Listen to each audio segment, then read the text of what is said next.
we had him on before the draft a couple of years ago, a couple springs ago. What are you going to? I asked him the simple question: What's the team going to get when they draft Jalen Hurts? You're going to get a dog, is what he said. DAWG is how you pronounce it. You're going to get a dog. You're going to get somebody who is going to be a leader, who's going to take over the locker room. And I'm paraphrasing here, but he did say, "I'm going to get a dog." We saw what he did in Oklahoma. Okay, and everybody was saying in Oklahoma he was the first one in, last one out, and was showing everyone basically this is how we do it. And I know how you do it here at Lincoln Riley and everything, and I know that it's created 2 first overall drafted quarterbacks and Heisman Trophy winners in a row. But this is the way Jalen Hurts does it, and I'm a leader, and this is the way we're going to do it. And the Eagles went in and got him in the second round. And that apparently, as you know, according to reports, that Frank Reich, the Indianapolis Colts head coach, as you might imagine him saying when he gets Carson Wentz and his employees, and Hurts' drafting did not mess with his head.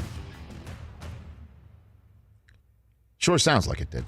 And I just don't understand, when is this guy going to get a shot? He had to go to Oklahoma to get a shot after he had a shot in Alabama, and then Tua gets the shot, and he's such you can't call it a professional because he's not getting paid. But, you know, how he handled his business has been nothing short of terrific, and he's had opportunities, but it's just waiting for somebody to say, this is yours. This is yours. You're the guy. And Nick Sirianni, who, you know, has never done this before, is the HC in the NFL, comes in and he's like, we got a competition here because the guys just got here. And the guys are Jalen Hurts and Joe Flacco. And you're like, what the hell? So Hurts was asked, you know, about the situation and how his coach is not naming him a starter. And this was his answer. Everything that coaches brought here, you know, I remember back in my days at Alabama, you know, Coach Saban, hearing him talk about discipline, commitment, effort, toughness, and pride, having these core values that he's trying to instill in the team. And in the end, it all worked out for the team. You know, you see Coach Nick Sirianni coming in, preaching connection, preaching accountability and competition and fundamentals and football IQ, preaching all these things. And I know in all of those different avenues, all those different values and principles that we're, you know, trying to instill here in Philly, no one is above that, and everybody got to go to work, you know. So for me, I know rent is due every day. It's always been that way for me. Always been a get better mentality every day, grow every day, be a better leader every day, be a better quarterback every day. And when that rent's due, I don't plan on missing no payments. So it's work. God, do I love this kid. Come on, Philadelphia. It's staring you right in front of your face. Now I know there could be a little bit of buyer beware in Philadelphia where Carson looked like this, and then he looked like that, and now he's somewhere else. But the head coach said, if I turn to this kid, I'm telling the rest of the team that the season's over. And then he was basically, by Wentz's play, forced to turn to the kid, and then the season was on. I'm so crazy I can't even put my glasses on properly. But look at this.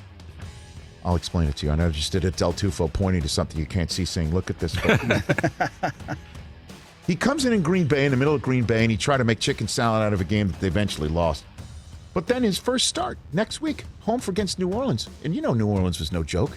And I know they didn't have Drew Brees, and they were starting their backup, but kid throws for 167 yards and a score against New Orleans, and then ran for 106 yards against a team that was putting the bang thing on every running back. They kind of didn't see what was coming. Wins that game.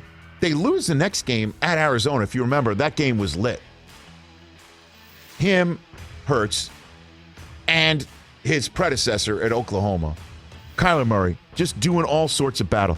Hurts threw for 338 yards and 3 scores, and ran for 63 and ran for a touchdown. That's 4 scores in a game.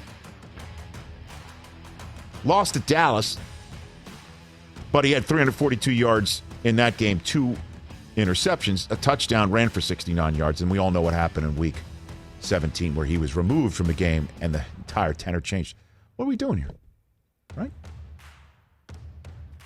So he's going to get the opportunity this year, unless Deshaun Watson comes free this summer, and look out. I'm telling you, look out for that. They have 3 first-rounders. They have the exact amount of capital to go Trade up for a successor to Jalen Hurts, or just say, Jalen, that's it. Sending you to Houston and go down there and try it again, and he'll be in another spot again. And they just drafted Davis Mills, or he'll stay there.